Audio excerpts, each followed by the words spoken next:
Bonjour, bonsoir, ça dépendra de votre position géographique. Bienvenue à tous, je suis très heureux de vous retrouver aujourd'hui. J'avoue que ça faisait une éternité, nous ne faisons pas de vidéos et il y avait une cause bien précise. Je suivais une formation et la formation, ça s'est bien terminé. Pour des nouveaux sur cette chaîne, nous partageons des vidéos concernant la santé et à chaque semaine nous la publions. Donc surtout n'oubliez pas de vous abonner, activer la cloche de notification pour ne plus rien rater mes nouvelles vidéos. Et c'est parti.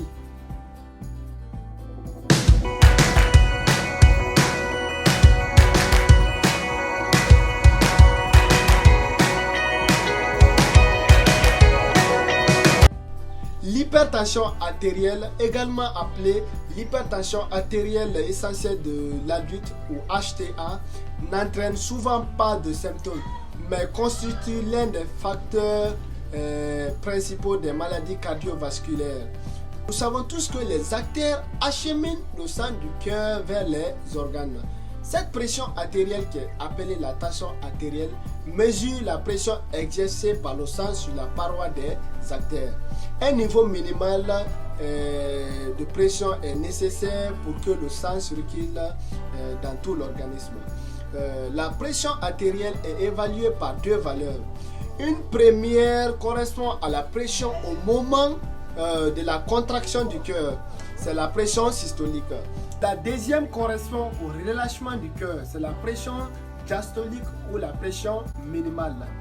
Mais qu'est-ce que l'hypertension artérielle? Retenez tout simplement qu'on parle d'hypertension artérielle, c'est quand la pression du sang dans les artères est trop élevée, qu'on parle d'hypertension artérielle.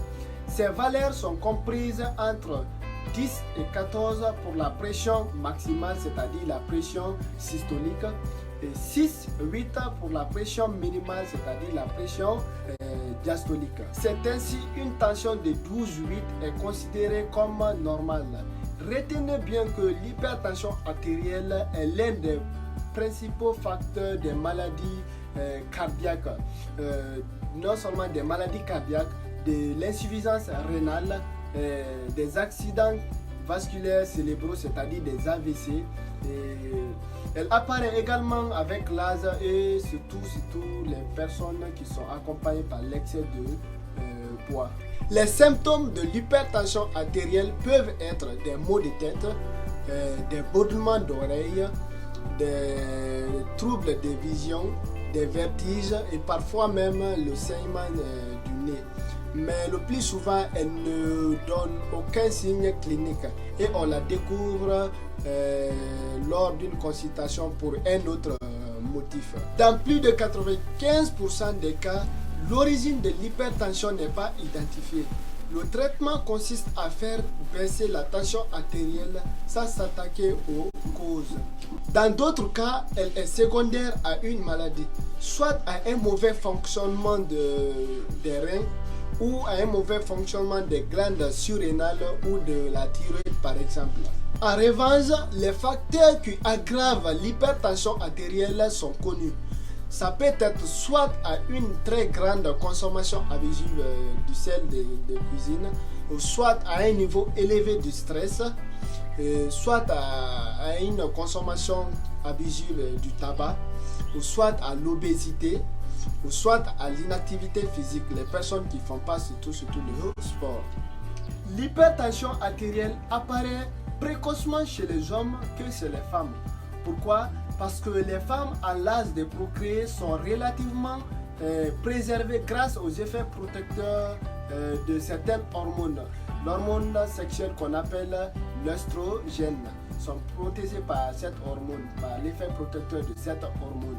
Mais à la ménopause, c'est-à-dire lorsque la femme n'est plus habilitée à procréer, la fréquence de l'hypertension des femmes rejoint celle des hommes. Mais l'excès de poids, l'obésité, le diabète du type 2 sont de plus en plus souvent présents chez les personnes qui souffrent d'hypertension artérielle. De plus, certains médicaments ou certaines substances peuvent favoriser ou aggraver une hypertension déjà traitée. Les oestrogènes, les vasoconstricteurs nasaux, c'est-à-dire les pulvérisateurs pour déboucher le nez, Nous avons les anti-inflammatoires non stéroïdiens, c'est-à-dire les aspirines, les ibuprofènes, les kétoprofènes, etc.